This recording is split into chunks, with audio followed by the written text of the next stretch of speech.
तर आपण मंगलाचरण आपलं झालेलं आहे. सर्व वेदांत सिद्धांत गोचरम तमगोचरम गोविंदम परमानंदम सद्गुरुम प्रणतोस्म्यहम या श्लोकाचा विचार आपण काल केला की गुरुची सेवा ही गुरुम ईश्वर एव देवम इव गुरुम उपासित ही आपस्तंभ सूत्राचाही आपण विचार केला की देव म्हणूनच ईश्वर म्हणूनच ईश्वर समजूनच गुरुची उपासना केली पाहिजे. ठीक नाही. यस्य देवे पराभक्ती यथा देवे तथा गुरु. ठीक नाही. ज्या पद्धतीनं आपण देवामध्ये ती पण आपली भक्ती नाही, पराभक्ती, श्रेष्ठ अशी भक्ती जशी आपण देवाची करतो तशीच गुरुची केली पाहिजे, तरच आपल्याला सगळे अर्थ कळतात. आणखी विचार याचा काही गोचर अगोचर ह्या पदाचा राहिला होता आणि ते क्लिष्टही होईल. पुन्हा मग सर्व वेदांत याचाही विचार, मग वेद म्हणजे काय ते किती, हा जरा विस्ताराचा भाग होईल. थोडंसं आपण पुढं जाण्याचा प्रयत्न करूया. त्यात एक गोष्ट राहिली होती, त्या दिवशी मी सत्य सांगत असताना हे सांगितलं होतं की ज्या का ज्ञान से और किसी से बाद नहीं होई, निवृत्ती नाही होई. म्हणजे ज्याची ज्ञानाने आणि अन्य कशानाही निवृत्ती होत नाही त्याला सत्य म्हणायचं. नेमकं काय झालं, ध्रुव महाराज आले आणि मग ते बोलण्याच्या ओघात मी ते विसरून गेलो त्याचा खुलासा करायचा. मला एक महाराजांनी सांगितलं की याचा खुलासा करा. तर बघा, रज्जूवर साप भासला, नाही, रज्जूच्या अज्ञानात साप भासला, साप दिसला तुम्हाला. आता त्या सापाची निवृत्ती कशी होणार आहे, कशानं होणार आहे? त्याला काय मारायचं नाही, तो भासलेला साप आहे, प्रातिभासिक आहे. उजेड आणायचा, बॅटरी आणायची, दोरी बघितली, पुढं तो श्लोक येईल सम्यक अर्थस्य निश्चय दृष्टवा विवेक चूडामणीमध्ये तो पुढं श्लोक आहे. तर त्या दोरीचं ज्ञान झालं, संपलं, तो साप निवृत्त झाला. सापाची निवृत्ती कशानं झाली? ज्ञानानं झाली.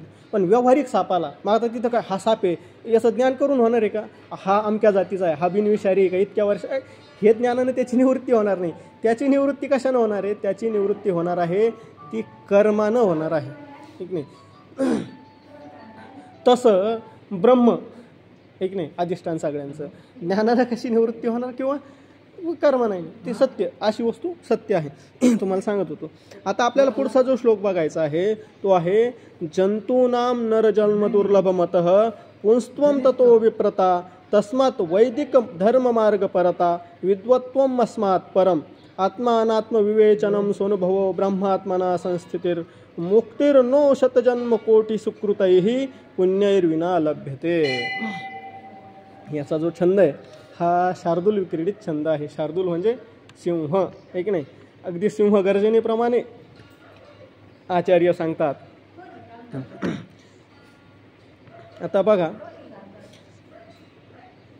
हा जो श्लोक आहे ह्या श्लोकाचा सगळा विस्तार म्हणजे पुढचे सगळे श्लोक आणि पुढच्या सगळ्या श्लोकांचं सार म्हणजे हा श्लोक.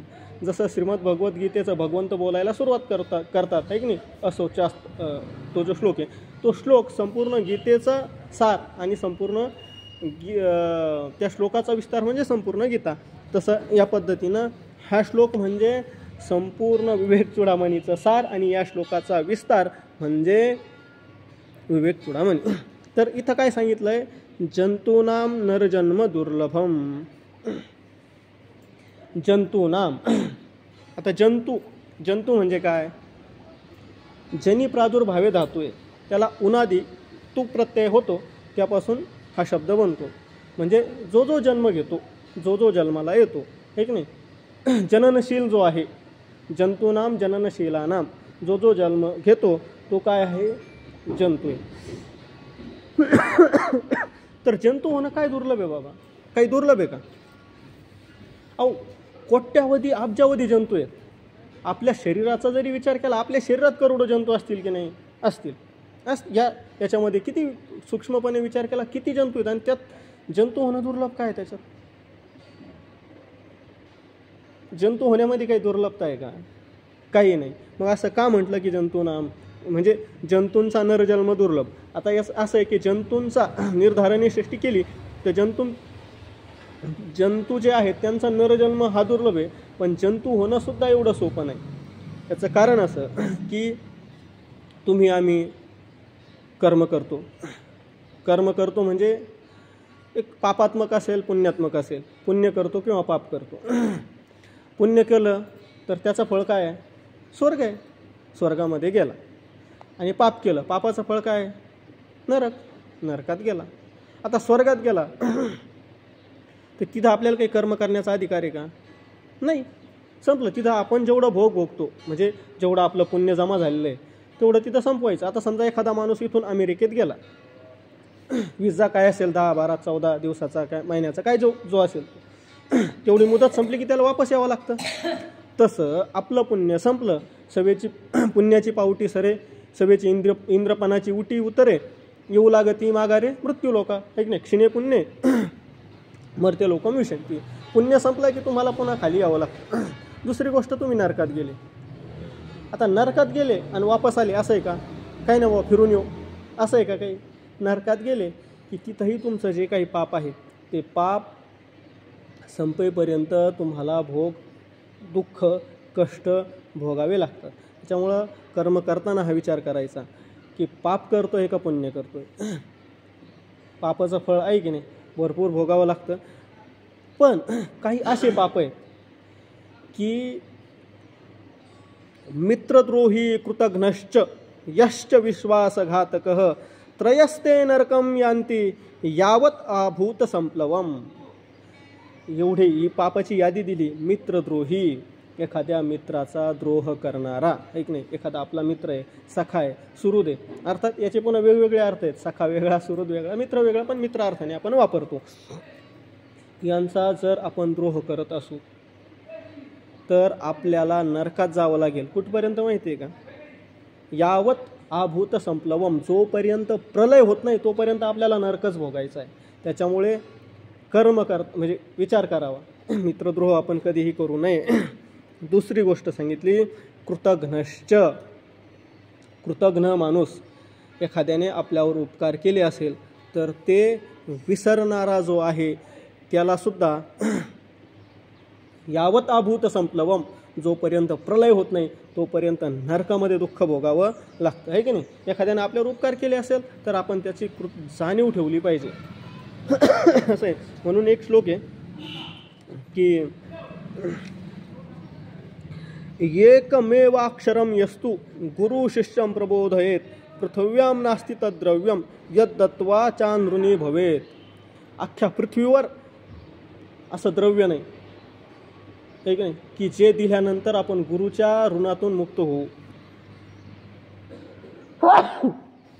म्हणून शास्त्रकारांनी सांगितलं, यावत जीवम त्रयो वंद्या वेदांत गुरु ईश्वर. जोपर्यंत तुमचं जीवन आहे तोपर्यंत ह्या तिघांची पूजाच केली पाहिजे, वेदांताची, गुरुची आणि ईश्वराची. अरे म्हटलं आम्ही यांच्याकडून काहीच शिकलो नाही, एक अक्षर शिकलो. अरे एक अक्षर शिका. एकम एव अक्षरम. एक अक्षरसुद्धा जो तुम्हाला शिकवतो, आहे की नाही, शिष्याला जो शिकवतो त्या गुरुने शिकवलेला एका अक्षराच्या ऋणातून सुद्धा आपण मुक्त होऊ शकत नाही, पृथ्वीवरचं सगळं द्रव्य जरी त्याला दिलं तरी. पण आज असे लोक आहेत, गुरुद्रोह करणारे, कृतघ्न असणारे. गुरूंनी सगळं शिकवलेलं आहे.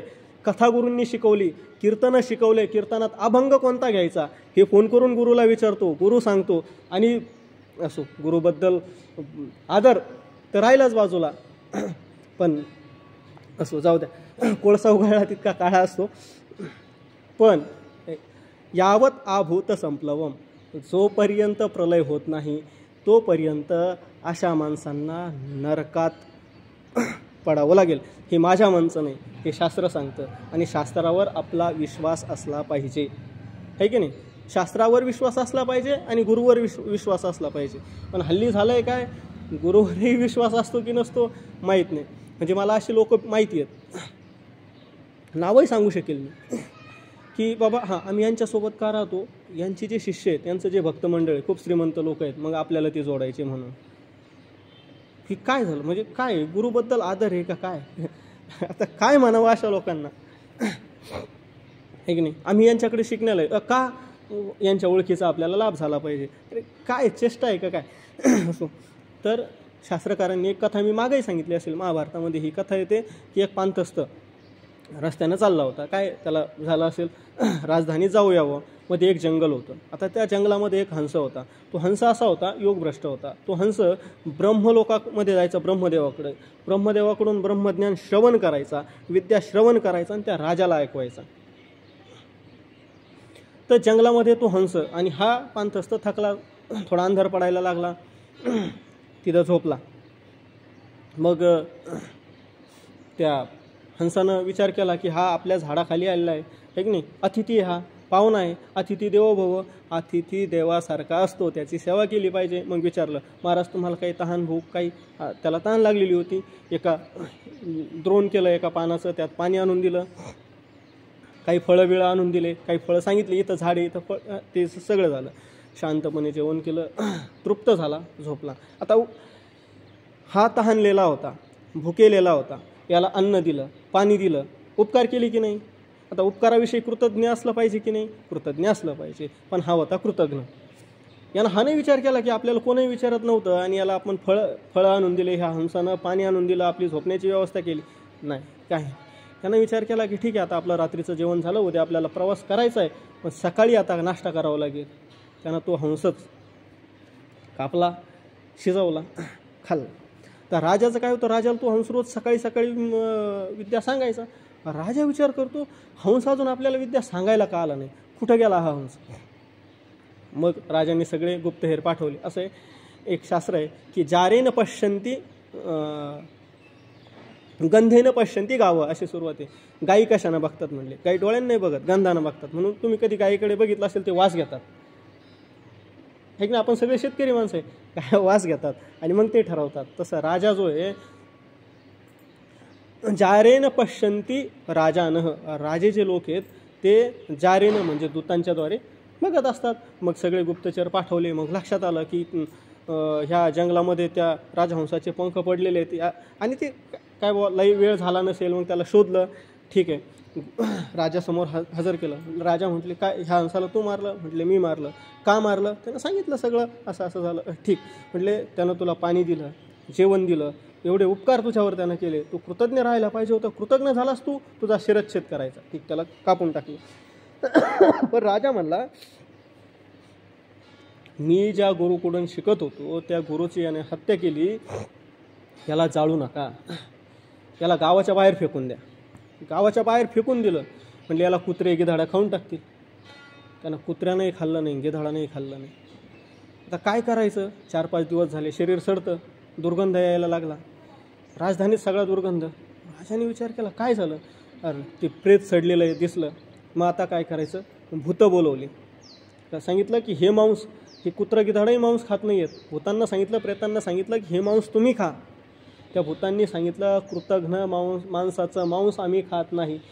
कृतघ्न मांसाचं मांस भूतसुद्धा खात नाहीत. त्याच्यामुळे आपण कधीही कृतघ्न नसलं पाहिजे, कृतज्ञच असलं पाहिजे. आहे की अंतःकरणामध्ये, बाबा आम्ही तुमच्याकडून काही, ज्यानं कोणी तुमच्यावर थोडा बहुत उपकार केला असेल त्याविषयी आपण कृतज्ञ असलं पाहिजे. जर आपण कृतज्ञ नसू तर अभूत संप्लवम नरकम यांती, जोपर्यंत प्रलय होत नाही तोपर्यंत आपल्याला नरकात जावं लागेल. पुढं सांगितलं, यश्च विश्वासघातकः, एखाद्यानं आपल्यावर विश्वास ठेवला असेल, विश्वास ठेवून काही गुप्त गोष्टी सांगितल्या असतील, जे काय असेल ते, पण आपण जर विश्वासघात केला, तात्काळ आपल्याला असं वाटेल की बाबा पण ते समाधान असेल, पण शास्त्र सांगतं तुम्हाला नरकात जावं लागेल, नरकातच जावं लागेल. आणि 1-2 दिवसासाठी नाही.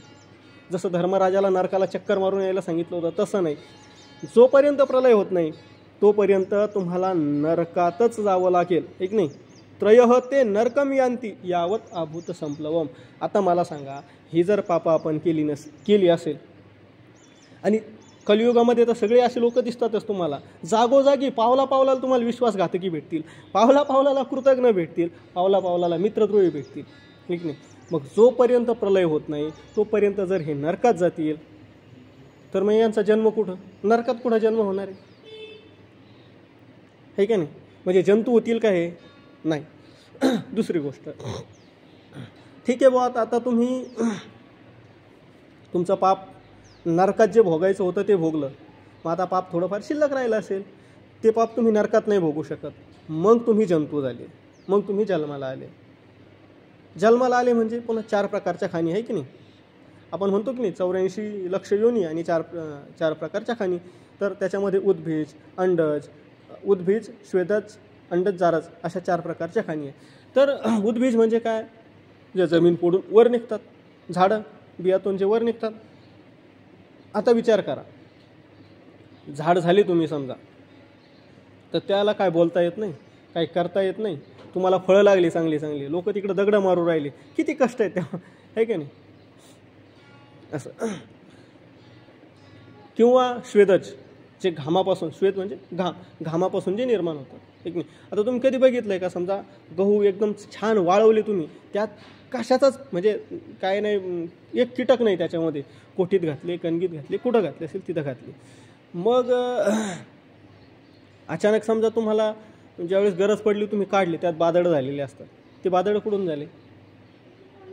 बादळापासून बादळ झाले असं जरी तुम्ही म्हटलं तर पहिलं बादळ तर नव्हतंच. तुम्ही ज्यावेळेस ते कोठीत घातले एकही बादळ नव्हतं, बादळ आले कुठून? तर त्याच्यामध्ये जी आर्द्रता असते, जो घाम असतो, त्यातून त्यांची उत्पत्ती होत असते. हे स्वेदज. दुसरं आहे अंडज, अंड्यापासून निर्माण होणारे. आणि जारज, जारापासून निर्माण होणारे. तर त्याच्यामध्ये सुद्धा जारजामध्ये 2 प्रकार आहेत. एक चतुष्पाद 4 पायाचे आणि द्विपाद मनुष्य, गाय, बैल, गाढ, हे सगळे. तर नरकातून तुम्ही जंतू झाले, तर जंतू झाले मग तुम्हाला सुरुवातीला उद्भिज करणार, म्हणजे तुम्ही वृक्ष होणार, वेगवेगळ्या वेली हे होणार. त्यातून मग पुन्हा तुम्ही स्वेदज होणार, घामातून निर्माण होणारे कीटक होणार. ते झालं की मग तुम्ही अंडज होणार. त्याच्यानंतर पुन्हा मग तुम्ही जारज होणार. आणि माणसाच्या पूर्वीचा जन्म जो असतो तो गायीचा असतो. गायीला आपण पवित्रही मानतो. आणि हे महत्त्वाचं आहे की गायीचा जन्म झाला की त्यानंतर लगेच मनुष्याचा जन्म होतो. पण असं आहे, कधी कधी कृपाही होते बरं, भगवंत लगेच तुम्हाला मनुष्य जन्माला पाठवू पण शकतो. पण कसं, ती कृपा आहे, त्याच्या मनात आलं तर तो कृपा करेल, नाही आलं तर करणार नाही. समजा जसं राष्ट्रपतीकडे बऱ्याच जणांना फाशीची शिक्षा झालेली असते, ते दयेचा अर्ज करतात. राष्ट्रपतींनी दया केली तर दयेचा अर्ज मंजूर होईल, तुमची फाशी रद्द होईल. पण ते रोज रोज थोडं होतं असं. दुसरी गोष्ट इथं झालं, मनुष्य तुम्ही झाले, पण मनुष्यजन्म आणखी इतका दुर्लभ आहे, तो सहजासहजी भेटत नाही, एक नाही. भगवंताचं नावसुद्धा दुर्लभ आहे बरं, एक नाही. दुर्लभो दुर्जयो दुर्ग, विष्णू सहस्रनामामध्ये सांगितलं की नाही, भगवंत कसा आहे, दुर्लभ आहे. आणखीन काही गोष्टी दुर्लभ आहेत. काय? दुर्लभम प्राकृतम वाक्यम, दुर्लभ क्षेमकृत्सुतः, दुर्लभा स्वदृशी भार्या, दुर्लभ स्वजनप्रिय. ह्या गोष्टी दुर्लभ आहेत. व्यवहारातल्या काही गोष्टी सांगतो तुम्हाला असं नको वाटायला की मी फक्त रज्जू सरपंच करतो. आजी म्हटलं ना की बाबा काय सांगतो काही कळत नाही, म्हणून थोड्याशा आता गोष्टी सांगतो तुम्हाला. व्यवहारातल्या गोष्टी सांगतो की ह्या दुर्लभ आहेत. काय दुर्लभ आहे? दुर्लभम प्राकृतम वाक्यम, प्राकृत वाक्य. आणखी मला वाटतं मुक्तबोध व्याकरणामध्ये संस्कृत भाषा बोलणारे दुर्लभ आहेत असं सांगितलं. पण इथं प्राकृत वाक्य म्हणजे प्राकृत भाषा बोलणारे नाही, तर प्राकृत म्हणजे त्याच्यावर कुठलाही संस्कार न करता बोलणारे. थोडक्यात काय, जे मनात आहे तेच ज्यांच्या ओठात आहे असे लोक, असे बोलणारे दुर्लभ आहेत. बऱ्याच वेळेस काय होतं, आपल्या मनात असतं ते ओठातून येण्यापूर्वी इथं जातं आणि मग त्याच्यावर वेगळे वेगळे संस्कार आपण करतो आणि मग ते बाहेर पडतं. विचार करतो माणूस, ह्या माणसाशी कसं बोललं पाहिजे, हे की नाही. फसवण्याचे जो अतिशय विचार करून का बोलतो, बाबा याच्याकडून आपल्याला काहीतरी काम करून घ्यायचं आहे. मनातलं ये हृदयाची ते हृदय, एकदम सरळ बोलणं असं कधीही नसतं. आणि असं बोलणारे खूप दुर्मिळ असतात. नाही तर लोक खूप गोड बोलतात, मधु तिष्ठती जीव घागरे, अगदी असं वाटतं की काय ते मधाळ बोलतात एकदम. पण अतिशय गोड बोलायला लागला की समजून घ्यायचं काहीतरी धोका आहे, है की नाही. जसं एखादा खाटीक बकरे विकत घेतो, बकरे विकत घेतले, त्याला चारा, पाणी, दाणे, त्याच्यावर हात फिरवणं, त्याच्याबरोबर गप्पा मारणं. मला वाटतं यार काय माणूस आहे हा. म्हणजे मागचा मालक कसा होता, सकाळी चारा टाकायचा तर काय कधी पाणी पाजायचा, नंतर काय लक्षही देत नव्हता. पण हा बघा हात काय फिरवतोय, गोड बोलतोय काय, दाणे काय, भरडा काय, पेंड काय, पण कशासाठी, 10व्या दिवशी कापायचं आहे म्हणून. असे गोड बोलणारे लोक असतात. त्या गोड बोलणाऱ्या लोकांपासून कधीही सावध राहायचं. सांगत काय होतं मी, दुर्लभम प्राकृतम वाक्यम, जे मनात आहे तसंच बोलणारे लोक अतिशय दुर्लभ असतात. दुसरं सांगितलं, दुर्लभ क्षेमकृत सुतः. मुलं सगळ्यांनाच असतात, पण जो बापाचं कल्याण करणारा जो पुत्र आहे तो दुर्मिळ असतो. बापाची सेवा करणारा. बाबा तुमचे सगळे व्यवहार त्यानं आता हातात घेतले म्हणजे आता हातात घेतोच, पण ते वेगळ्या दृष्टीनं.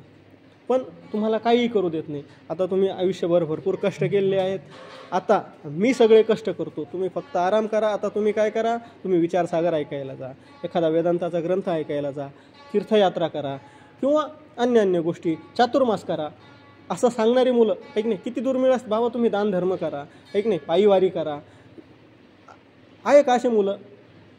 दुर्मिळ असतात. दुसरं सांगितलं दुर्लभा स्वदृशी भार्या.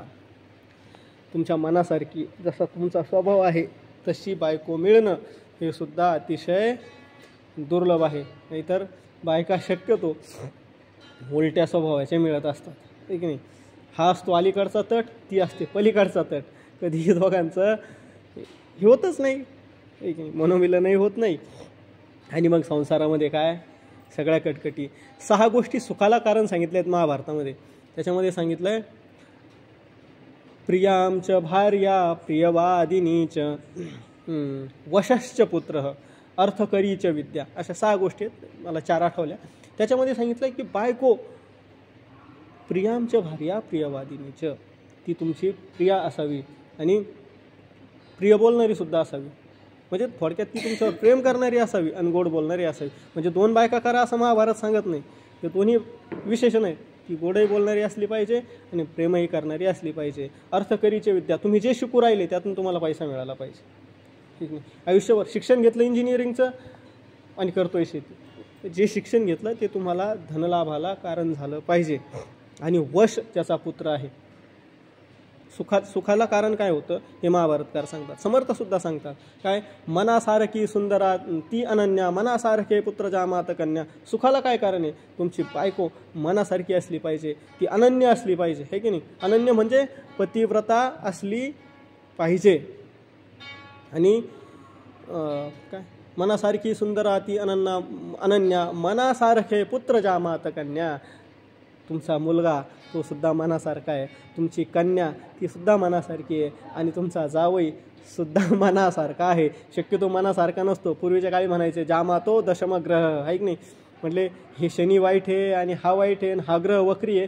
हे सगळे वक्री असले तर चालतील, पण हा जावई नावाचा ग्रह वक्री नसला पाहिजे. हे जुन्या काळात होतं, आता जरा परिस्थिती बदललेली आहे.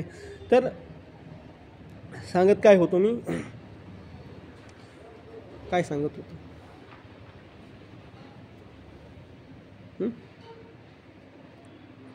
विसरलो बघा.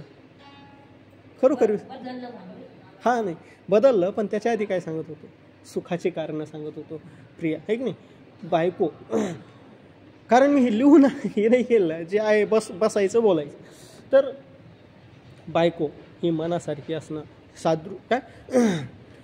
स्वदृशी भार्या हे काय आहे, दुर्लभ आहे, है की नाही. नाही तर एकाची बायको ते विनोदानं सांगतात ना, उलटी बोलायची. म्हटले आज काय कर, आज खूप थकून आलो, आज जरा स्वयंपाक कर बरं. नाही ती तसंच झोपणार. चहा टाक म्हणलं की नाही, ते सगळं जे काय असेल ते सगळं उलटं करायची. मग एक दिवस बापाचं श्राद्ध होतं, त्याला कोणीतरी आयडिया दिली. म्हटले काय कर तू, तिला उलटं सांगायचं. म्हटलं हा बरा झाला आपला बाप मेला, तसंही कटकटच होती, याचं काही श्राद्ध आपल्याला करायचं नाही, धूमधडाक्यात श्राद्ध करायचं. हे याच्या जास्त इथं वड्यात फेकून देऊ, वड्यात गंगेत गोदावरीला फेकून देऊ. म्हटले गोदावरीत विसर्जित करू. आले गोदावरीत. म्हटले पुढं जरा पाणी बरं का, पाण्यात जाशील, पुढंच जाणार म्हटले, हे की नाही. अरे पडू नको बरं. नाही पडणार, हे की नाही. आणि ती व्हायला लागली.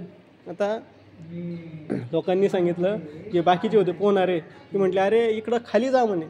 खाली नका म्हटले, ती वर जा, ती उलटं करायची म्हणले, सगळे वर असेल. अशा बायका असतात, ठीक आहे. तर स्वदृशी भार्या या गोष्टी काय आहेत, दुर्लभ आहेत. आणखी सांगितलं दुर्लभ स्वजनप्रिय, तुमचे जवळचे माणसं आहेत, तुमचे सख्खे माणसं आहेत, हे की नाही, आणि ते प्रिय आहेत, तुमच्याशी त्यांचा व्यवहार चांगला आहे, असं दुर्लभ आहे, हे की नाही. शक्यतो आपल्याला त्रास देणारे कोण असतात, आपले स्वजनच असतात. आपले स्वजन, आपले नातेवाईकच असतात की नाही. दूर कुठंतरी अमेरिकेत एक माणूस आहे त्याचं माझं जमत नाही, असं कधीच होत नाही. संपर्कच आपला कधी येत नाही. पण आपले जे स्वजन असतात ते कसे असतात, आपल्याला त्रास देणारेच असतात. म्हणून दुर्लभ स्वजन प्रिय आहे की नाही, असे लोक जे आहेत ते अतिशय दुर्लभ आहे. आणि ह्या तर गोष्टी आहेतच दुर्लभ. मग मनुष्य जंतू झाले, तुम्ही इथपर्यंत आलतो. जंतू ह्या गोष्टी जशा दुर्लभ आहेत तसं नरजन्म तर आपण नरजन्म इतका दुर्लभ आहे की स्वर्गातले देवसुद्धा या नरदेहाची अपेक्षा करतात. स्वर्गीचे अमर इच्छिताती देवा मृत्यूलोकी व्हावा जन्म आम्हा. स्वर्गातले अमरदेव ते सुद्धा काय म्हणतात, आम्हाला मृत्यूलोकी जन्म झाला पाहिजे. याचा अर्थ काय आहे, त्या स्वर्गापेक्षा सुद्धा नरदेह कसा आहे, दुर्लभ आहे. इहलोकीचा हा देह देव इच्छिताती पाहे. देव कशाची इच्छा करतात, इहलोकीचा. इहलोकीचा म्हणजे पृथ्वीवर तर अनेक देह आहेत, हा देह नरदेहाची इच्छा करतात. आता तुम्ही विचार करा, स्वर्गाधिक देव आणि आपला थोडासा विचार करा. स्वर्गातले जे देव आहेत ना त्यांना झोपला म्हणजे त्यांना झोपच नसते, झोपेचं दुःख त्यांना काही प्रश्नच नाही. आता आपण विचार करा, रात्री जागलो समजा, आता रात्रपाळीला लाईट आहे, पाणी भरावं लागतं. शेतकऱ्यांचं जीवन अतिशय कष्टाचं आहे बघा.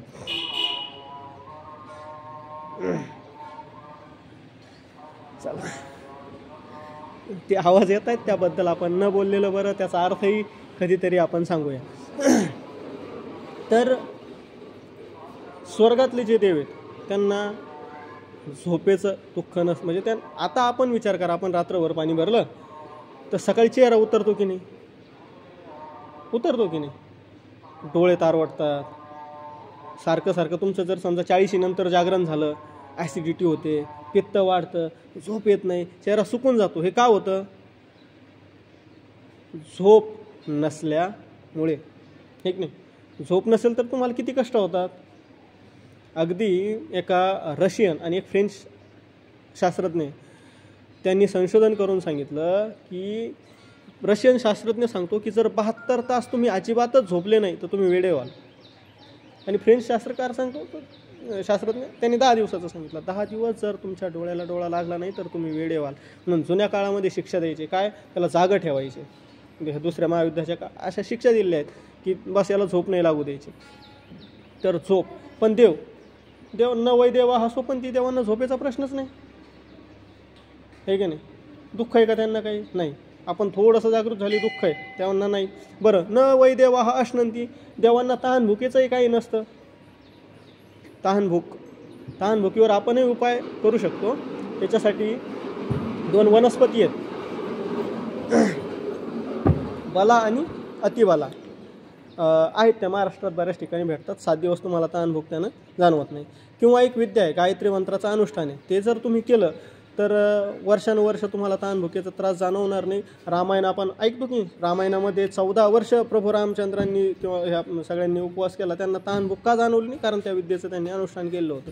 ते अनुष्ठान कसं आहे हे मलाही माहीत नाही, तर एखादा विचारायचं, महाराज सांगा आम्हाला. पण त्र्यंबक शास्त्री खरे यांनी एक पुस्तक लिहिलं आहे मंत्रशास्त्र, त्याच्यामध्ये तो उल्लेख मी वाचला. तर बघा, भूक किती कष्ट देते तुम्हाला, है की नाही. आपण सगळ्यांनी जाणून त्याचं हे असेल की, एक मला कविता आठवते पण ती थोडीशी असलेली म्हणजे न सांगण्यासारखी. भुकेचं खूप त्यांनी सुंदर वर्णन केलं आहे. पण भूक किती कष्ट देते, एक उदाहरण तुम्हाला सांगतो. महाभारतीय युद्ध झालं ना, महाभारताचं युद्ध. त्याच्यामध्ये दुर्योधन मारला. दुर्योधनाला कोणी मारलं, दुर्योधन कोणी, भीमानं मारलं ना. हां बरोबर, भीमानं मारलं. तर तो ज्यावेळेस मेला भीम, तर गांधारीनं सांगितलं की मी आता अन्न पाण्याचा त्याग करते, मी अन्नही सेवन करणार नाही, पाणीही पिणार नाही. आणि ती दुःख करत बसली त्याच्या प्रेताजवळ. आता गांधारी बघा किती पतिव्रता स्त्री आहे. आयुष्य, तिचा पती आंधळा होता तर तिने आयुष्यभर दर्शन घेतलं, म्हणजे काही बघितलं नाही, डोळ्यावर पट्टी बांधून घेतली. एवढं निग्रही, एवढी प्रतिज्ञा पालन करणारी स्त्री. पण तिनं मग प्रतिज्ञा केली की मी आता काही खाणार नाही. पण तिला इतकी भूक लागली. त्यावेळेस तिनं वर्णन केलं आहे, वासुदेव जरा कष्टं. वासुदेव म्हणजे कृष्णा, म्हातारपण हे अतिशय दुःखदायक आहे. आणि विचार करा, आता सगळे म्हातारेच माणसं बसलेले आहे की नाही, म्हातारपण किती दुःखदायक आहे, एक नाही किती वर्णन काय ते नाक मुख गळू लागले, हे काकड्याच्या याच्यामध्ये आहे ना तो अभंग. सगळे करते हाडहाड, हे की नाही.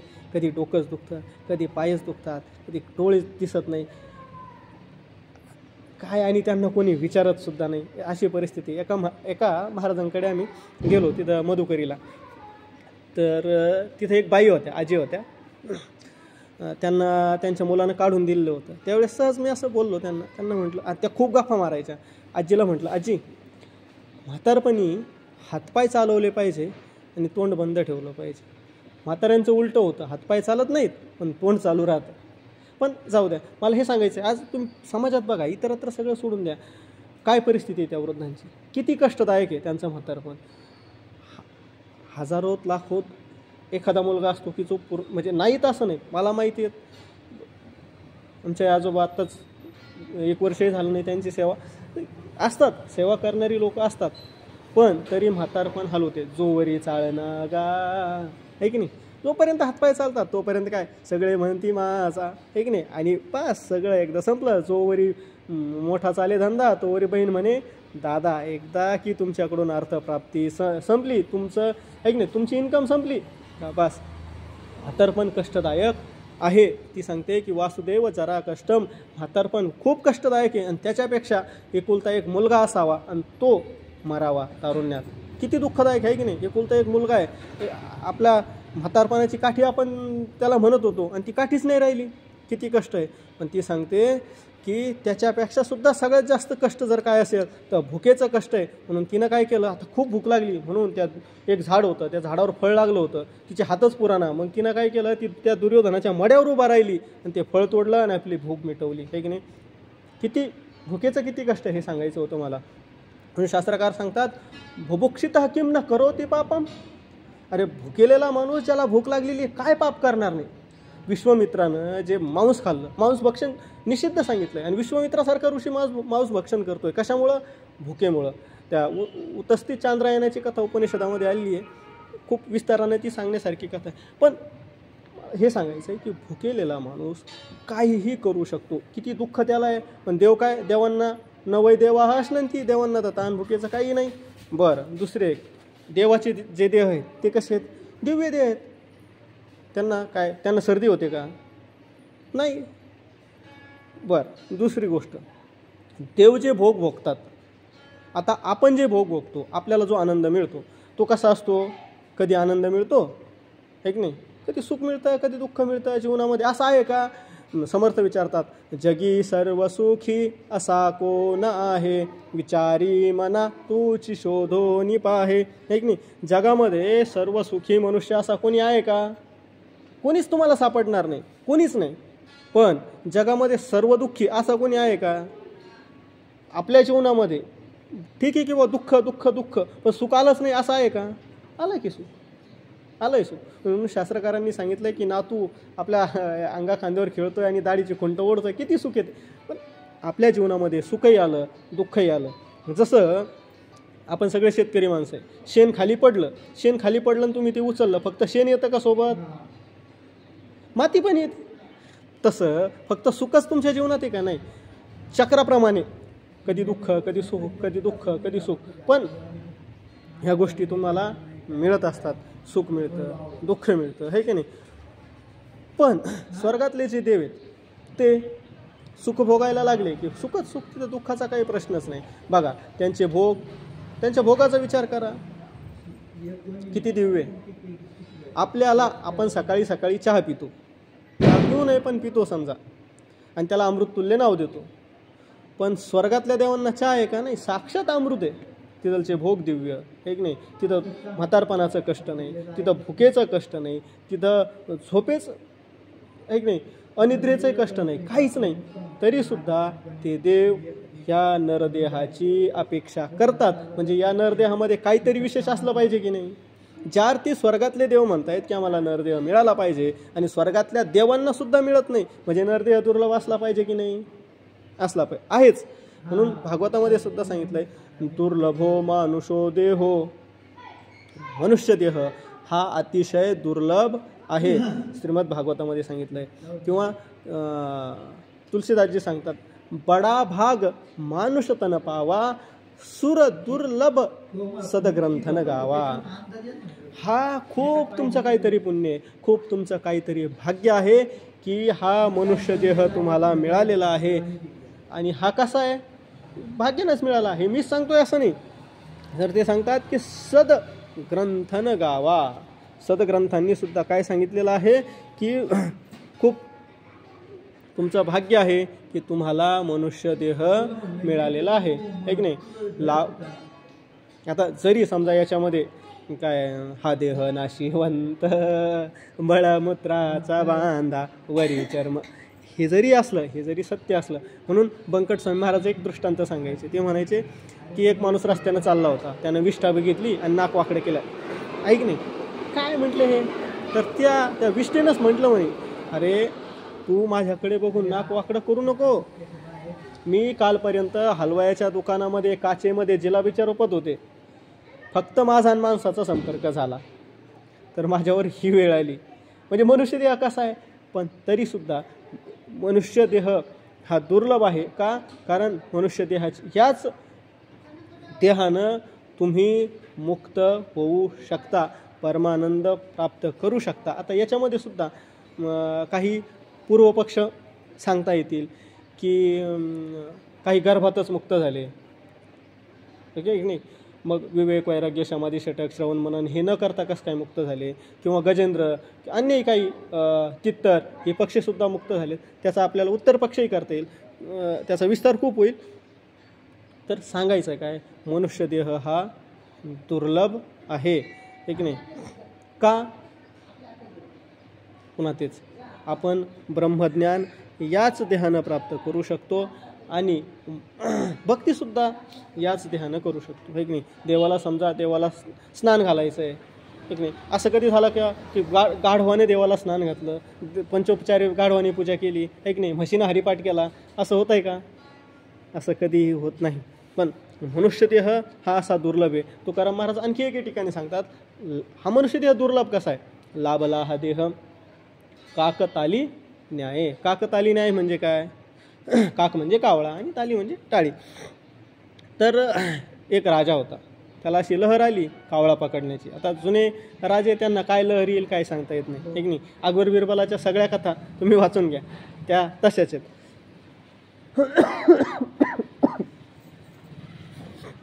तर राजा म्हटला की जो कोणी कावळा पकडेल त्याला 1,00,000 रुपये देऊ. आता सगळे राज्यातले लोक ते कावळा पकडायला लागले, सगळे पकडायला लागले. एकाच्याही तो कावळा हाती येईना. आता काय करायचं, कावळाच पकडता येईना.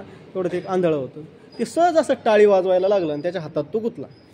आता त्यालाही माहीत नव्हतं काय गुतलं, हा कावळा आहे हेही त्याला माहीत नाही, त्यानं कधी कावळा पाहिलाच नाही. तेवढ्यात एका माणसानं सांगितलं की हा कावळा आहे आणि जो कावळा पकडेल त्याला राजानं 1,00,000 रुपये बक्षीस दिलेलं आहे, बक्षीस ठेवलेलं आहे. तर तू चाल आता राजधानीमध्ये, मी तुला 1,00,000 रुपये देवतो. तर राजानं पण, आता जुन्या काळातले ते राजे होते, फक्त आश्वासन देणारे नव्हते, जे आश्वासन दिलं ते पूर्ण करत होते. राजानं सांगितलं ठीक आहे, याला 1,00,000 रुपये द्या. राजा म्हटला, खरे तू कावळा पकडला, मी तुला 10,00,000 रुपये देतो, पुन्हा एक कावळा पकडून दाखव. शक्य आहे का? हे शक्य आहे का? नाही. तसं हा देह मिळाला फक्त काकताली न्याय, अपघातानं मिळाला. का? कारण शास्त्रकार सांगतात की जर तुम्ही पाप केलं, है की नाही, होतच. तुम्ही कितीही पुण्य करण्याचा प्रयत्न करा, पाप होतच. पयपानम भुजंगानाम केवलम विषवर्धनम. याचंच भाषांतर तुकोबाराय करतात की पुण्य करता होय पाप, दूध पाजून पोशिला साप. दूध पाजणं पुण्य आहे की नाही? पुण्य. पण सापाला पाजलं तर पापच झालं. अतिथी सेवा करणं, एखाद्या अतिथीला जेवू घालणं पुण्य आहे की नाही? पुण्य. सरपण फोडलं तुम्ही त्याच्यासाठी, त्याच्यात किडे निघले, ते मेले, पाप झालं का पुण्य झालं? पाप झालं. आता आपण शेतकरी म्हणतो, अन्नदाता म्हणतो, हे सगळं आहे, तो सगळं काही पिकवतो. आता फवारणी करावी लागते, त्यात किडे मरतात, पाप झालं का पुण्य झालं? पाप होतच माणसाकडून, आहे की नाही? नरकाला जावं लागतं. आता फक्त पापच करतो असं नाही, कधी कधी पुण्यही करतो. जास्त पुण्य झालं, पुण्य जास्त झालं स्वर्गाला गेला, पाप जास्त झालं नरकाला गेला. आता आपण शेतकरी आहे आणि असं वाटू नये की मग आपण काय शेतीच करायची नाही का. सद्गुरू जनार्दन स्वामी महाराजांनी सांगितलेला एक दृष्टांत तुम्हाला सांगतो. त्यांनी सांगितलं होतं की एक शेतकरी होता आणि तो शेतकरी बेलाचं झाड तोडीत होता. तिथं एक जैन साधू आला. जैन साधू म्हणे मी फक्त एक बेलाचं पान तोडलं होतं तर मला अख्खी पृथ्वी प्रदक्षिणा करण्याची शिक्षा मिळाली, भगवंतानं दिली. आणि तू तर अख्खं झाड तोडू राहिला, तुला किती पृथ्वी प्रदक्षिणा घालावं लागतील. तो म्हटला अजिबात नाही, तुम्ही अहिंसेचं व्रत घेतलेलं आहे ते तुम्ही तोडायला नको, तुम्ही माझं कर्तव्य करू राहिलो. आता जर आपण शेतीच नाही केली लोक काय खातील, तसे उपाशी राहून मरतील की नाही. त्याच्यामुळं आपण आपलं कर्तव्य करतोय त्याचा पाप आपल्याला लागणार नाही. पण सांगायचं हे काय की माणसाकडून पाप होतं, पुण्य होतं. पाप जास्त झालं नरकाला गेले, पुण्य जास्त झालं स्वर्गाला गेले, ठीक नाही. बरं, आतापर्यंतच्या आयुष्यामध्ये आपण पाप केलं का पुण्य केलं. एखादा जर म्हटला की मी पुढच्या जन्मात मनुष्यच होणार, मी पाप सारखं करणार पुण्य सारखं करणार, पण आतापर्यंत मागच्या जन्मामध्ये आपण पाप केलं का पुण्य केलं हे काय माहिती. बरं, इतकं पाप केलं का इतकं पुण्य केलं हे तरी काय माहिती. बरं, इथून पुढं आपण समजा मॅचअप करू असं जरी म्हटलं, पाप आणि पुण्य सारखं करू, पण आपण पुढं जगणार किती आहे हे तरी आपल्याला काय माहिती नाही का कोणी सांगू शकतो खात्रीनं. गॅस भरून कधी आणला हे सांगता येईल, गॅस संपन कधी सांगता येतं का नाही. तसं मनुष्याचं आहे, जन्माला आल्याची तारीख सांगता येईल, मरण्याची तारीख सांगता येत नाही. बरं, दुसरी गोष्ट, मग पाप झालं नरकात गेले, पुण्य झालं स्वर्गात गेले. मनुष्य जन्म कधी तर उभाभ्याम पाप पुण्याभ्याम, पाप आणि पुण्य ज्यावेळी तुमचं सारखं होतं त्यावेळी तुम्हाला मनुष्य देह मिळतो, आहे की नाही. मनुष्य 50-50 ज्याला आपण म्हणतो सारखं झालं आता. कारण जे स्वर्गात जातात ते पाप करत नाहीत असं नाही, पण त्यांचं पापापेक्षा पुण्य जास्त असतं. आणि जे नरकात जातात त्यांनी पुण्य केलेलं नसतं असं नाही, पण पुण्यापेक्षा त्यांचं पाप जास्त असतं. आता हा माणूस आहे, याला नरकात पाठवावं तर याचं पाप जास्त नाही, याला स्वर्गात पाठवावं तर पुण्य जास्त नाही. असं जर सारखं झालं तर मग त्याला मनुष्यदेह मिळतो. म्हणून एके ठिकाणी कबीरांनी सांगितलं की हा मनुष्यदेह इतका दुर्लभ आहे म्हटले की एक असा आहे मनुष्यदेह की एकदा पिकलेलं फळ ज्यावेळेस त्या फांदीहून खाली पडतं ते पुन्हा त्या फांदीला जाऊन लटकत नाही. त्या पद्धतीनं हा मनुष्यदेह एकदा तुम्हाला मिळाला ना तर याचा उपयोग करून घ्या, याचा उपयोग करा, भक्ती करा. इतका हा सुरदुर्लभ म्हणजे देवतांना सुद्धा दुर्लभ असा हा नरदेह आहे, ठीक नाही. आता याचाही आपण विचार करू. नर म्हणजे काय. नृ नये या धातूपासून हा नर शब्द बनलेला आहे, म्हणजे जो नेतो, नाही की नाही, जो नेतो प्राप्त करतो. ज्या देहानं तुम्ही भगवंताला प्राप्त करू शकता तो हा देह, ज्या देहानं तुम्ही आत्मस्वरूप जाणून घेऊ शकता, ब्रह्म होऊ शकता तो हा देह, असा हा दुर्लभ देह आहे. पण समजा तुम्ही मनुष्य झाले, आता पुन्हाही काय असतं, काही शब्द आपण वापरतो बघा, मनुष्य, मानव, जनता, तर या शब्दाचे पण अर्थ असतात बरं का. जनता म्हणजे काय, ज्या येते इति जनता, जी जन्माला येते फक्त, बस जन्माला आला हेला आणि पुढचं जे काय असेल ते फक्त.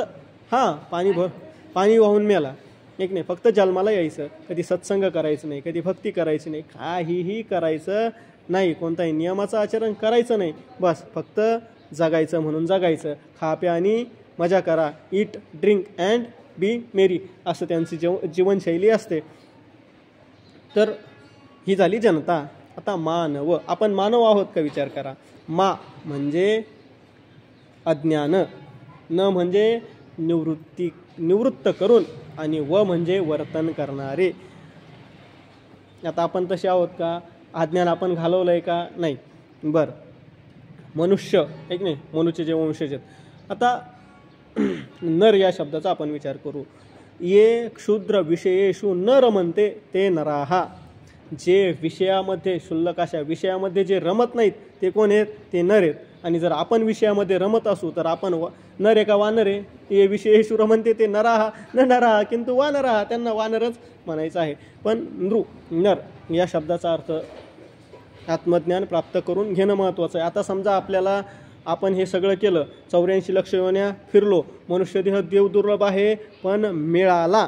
पुढं काय, त्याच्यामध्ये सुद्धा पुंस्त्वम पुरुष देह मिळणं हे अतिशय दुर्लभ आहे, एक नाही. याचा अर्थ असा नाही की बुवा स्त्रीला कमी लेखायचं आहे असं नाही, एक नाही, किंवा स्त्री आत्मज्ञानी होऊ शकत नाही असंही नाही.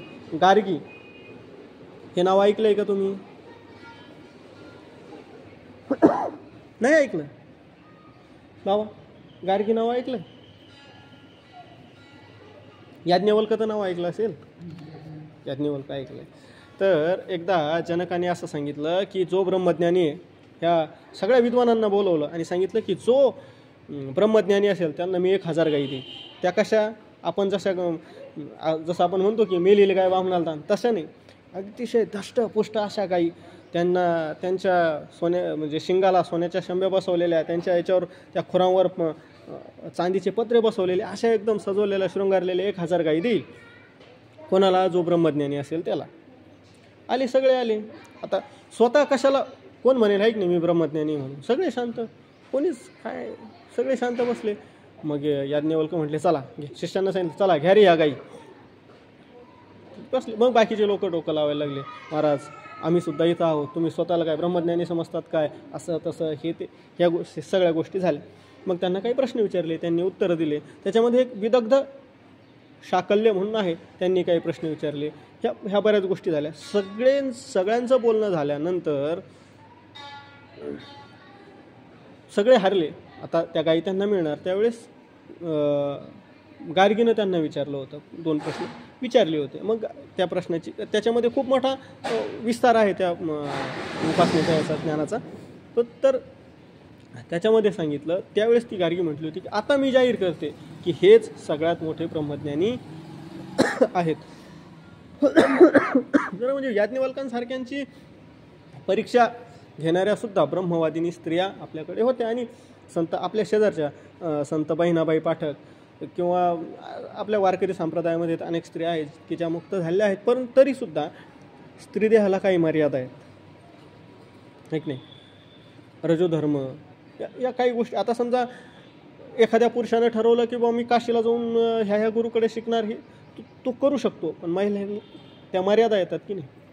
त्यामुळे असं सांगितलं की पुंस्त्व. आणि दुसरी गोष्ट अशी, असं न घेता पुंस्त्व म्हणजे पुरुषपणा, म्हणजे पुरुषामध्ये जे काही गुण आहेत, धैर्य आहे, धाडस आहे, साहस, ह्या गोष्टी ज्याच्यामध्ये जास्त असणं, म्हणजे फक्त मनुष्य नाही, एक नाही, मनुष्यपणा त्याच्यामध्ये असणं हे सुद्धा दुर्लभ आहे.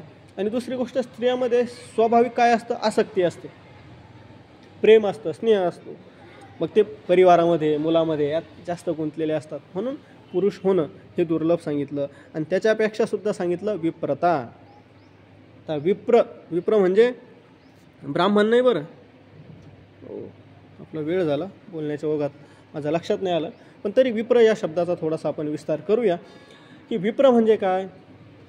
विप्र म्हणजे ब्राह्मण नाही, तर विप्र या शब्दाचा अर्थ महाभाष्यामध्ये त्रीणी यस्यावदातानी असा आहे. तो श्लोक मी लिहून आणेल.